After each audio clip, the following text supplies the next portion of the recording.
Welcome to Snoozecast, the podcast designed to help you fall asleep.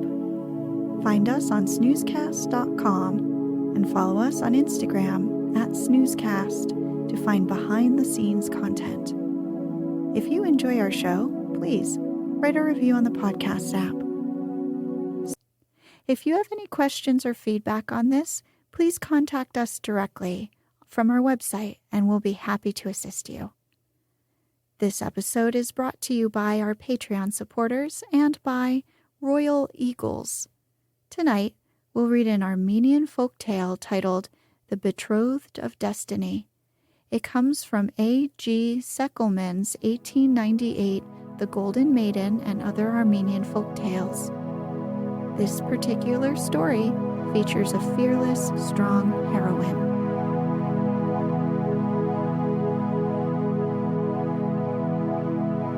Let's get cozy. Close your eyes.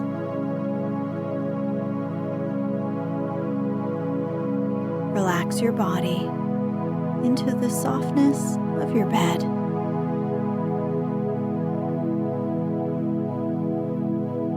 Now, take a few deep breaths.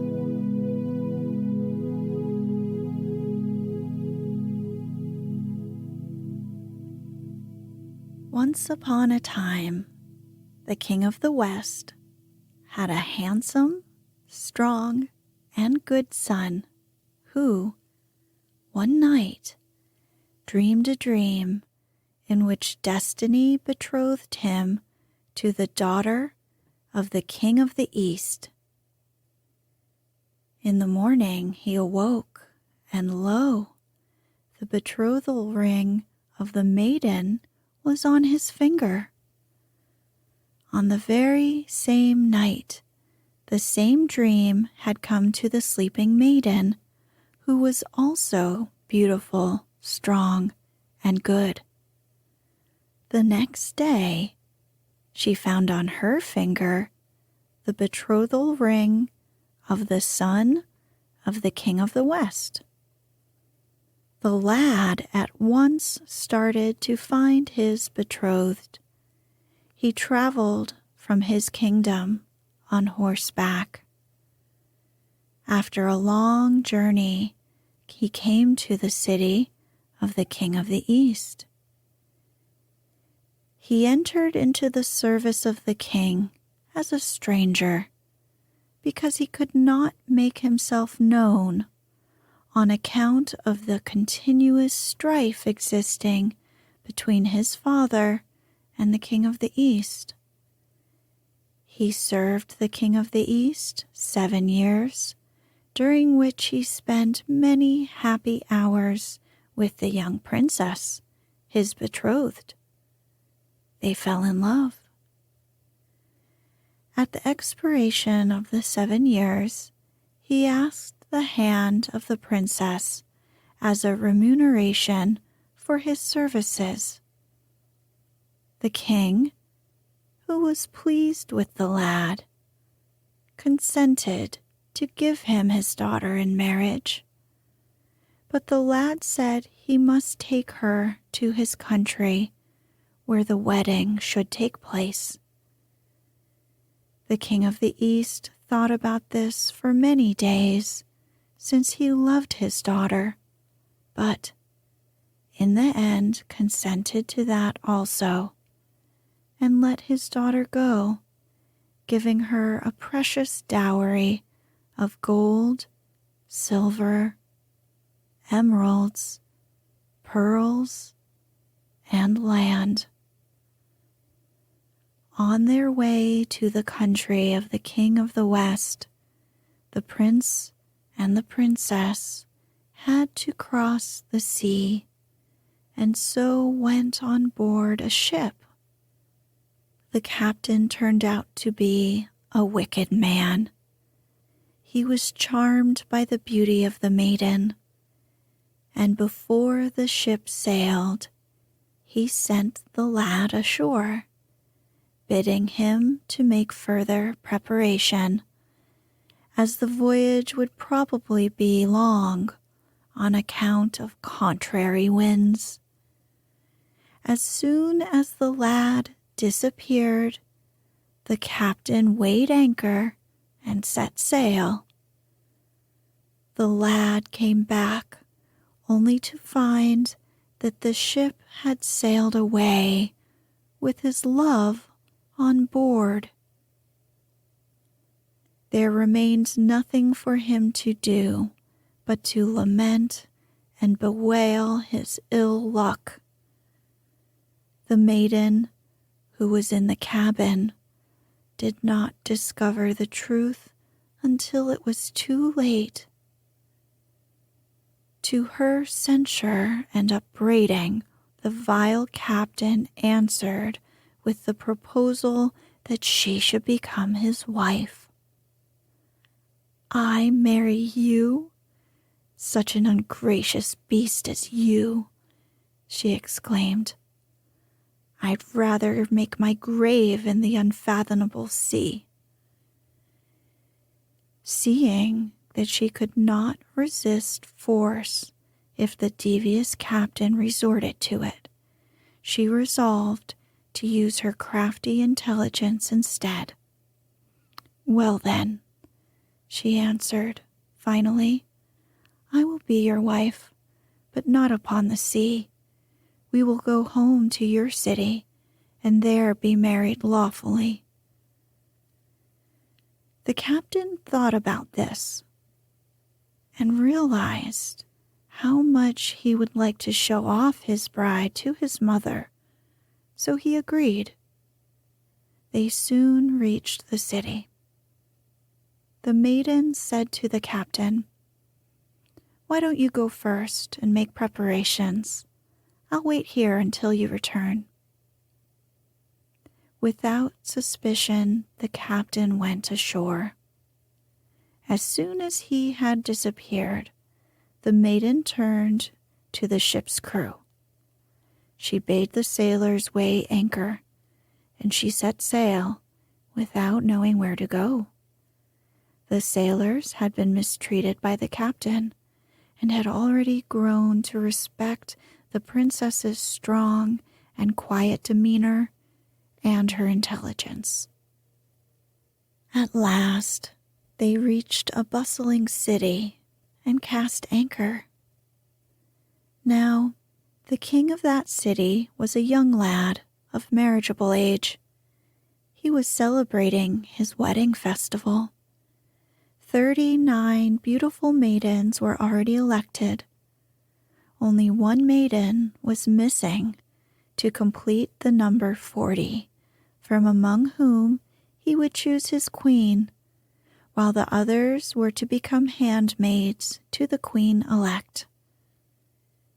The king, hearing that a beautiful maiden had come to the haven, hastened thither, and seeing the princess, said to her, "Fair maiden, come, and by your presence complete the number 40. You are the jewel of all the maidens, and will surely be my dear queen, while the rest shall become your handmaids." "Very well, I will come," answered the princess. "Only send hither your 39 maidens, that I may come to your palace with great pomp." The youthful king consented and sent his maidens on board the ship. As soon as they came, the princess weighed anchor and set sail. She told the 39 maidens who she was and asked them to accompany her until destiny showed them what to do. The maidens were fascinated by her commanding yet kind demeanor and promised to follow her wherever she went, even to the end of the earth. After sailing for a long time, they came to an unknown shore, but decided to explore. They spied a castle on the bluffs above. They cast anchor, and all the party landed. Entering the castle, they found in it 40 rooms with a bed in each, all richly decorated. The castle contained great wealth and abundant food. The party was famished, so they ate many plates of delicious food. Satisfying their hunger, they grew sleepy and went to bed, each maiden occupying a chamber where they fell deeply asleep on cushiony, soft beds. The next morning, the gates and doors to the castle swung open, and there entered 40 marauders, who were the owners of the stronghold, and who were just returning from a nightly foray, bringing with them great booty in silk sacks of pillaged gold and gemstones. "Aha!" exclaimed the marauders, seeing the maidens. "We hunted elsewhere, and lo, the antelopes have come to our own home." "Enter, you brave heroes," said the maidens. "We were waiting for you." And they pretended to be very much pleased to see the marauders, who entered the rooms occupied by the maidens without suspicion. When the marauders had emptied their silk bags of precious and plundered booty and retired to rest, each maiden threw the sacks over the marauders' heads and tied each one up. Thus the maidens now laid claim to the brigands' wealth and property. Each maiden donned the clothes and arms of the robbers, appearing as youthful knights. They mounted the brigands' horses, taking in their saddlebags gold, silver, jewels, and other portable wealth. After a long journey, they came to the city of the King of the West and encamped in a meadow on the outskirts of the city. Soon they heard a herald crying that on the following day there should be elected a king of the realm, for inasmuch as the late sovereign had died and the heir apparent was lost, it was necessary to choose a new ruler. On the following day, all the people of the realm were gathered in the park adjoining the palace. The 40 strangers also went to gratify their curiosity. Soon the nobles let loose the royal eagle, which flapped its wings and soared over the immense crowd, as though searching with its keen eyes for the true candidate for the throne. The multitude held their breath and stood stone still. The royal bird once more flapped its wings and, descending from its towering flight, perched upon the head of the princess, who was disguised as a knight. "That is a mistake," exclaimed the nobleman. "We must try it again." Once more, they let loose the royal eagle, but again it alighted upon the head of the same stranger. A third trial gave the same result. There was a fourth trial, and it also landed on the head of the strange knight. The eagle soared above the crowd one more time, and then swooped down and landed lightly on that arm of that strange knight. Thereupon all the multitude saluted the disguised princess, the elect of destiny, exclaiming with one voice, "Long live the king!" And with great pomp they took her and her companions to the royal palace, where the princess was anointed with holy oil and allowed to wash and get dressed in beautiful gowns, and then crowned king over the realm, and her companions were made ministers. This new king proved to be the wisest and most just ruler that the country had ever enjoyed, and all the people of the realm loved and honored their sovereign with all their hearts. She built a splendid fountain in the midst of the city, on which she caused her image to be carved, so that everyone who came to drink might see it.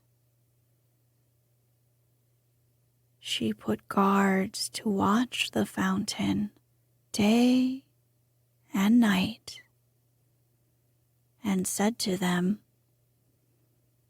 "Watch carefully, and when you perceive a stranger who, on seeing my image, shows signs of knowing me, bring him hither." One day there came a stranger who, after drinking, raised his eyes and saw the image. He gazed for a long time and sighed deeply. Immediately he was arrested and taken to the king, who, looking at him from behind a curtain, ordered him to be imprisoned. This was the captain of the ship. On another day, there came another stranger, and he also sighed. It was the king, the owner of the 39 maidens. He was kept in an apartment of the palace. And at last, disguised as a stranger, came the prince, the betrothed of the ruling sovereign, and the heir apparent to the crown. He also looked at the image and sighed, and was taken to the palace. Thereupon the princess summoned a parliament of all the nobility and the learned and wise men of the realm. She caused the 3 strangers to be brought before the assembly and told her story from beginning to end. The captain was condemned to life imprisoned.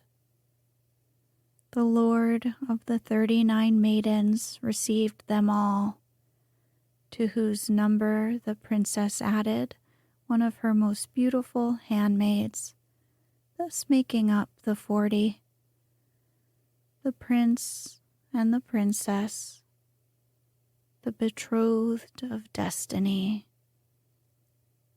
celebrated their wedding with great joy and pomp for 40 days and 40 nights. The prince, as the true heir, was crowned king. His consort became queen, and they reigned together. Thus, they reached their desire. May all of us attain our desires and the happiness ordained to us by an all-wise providence. 3 apples fell from heaven, one for me, one for the storyteller, and one for him who entertained the company.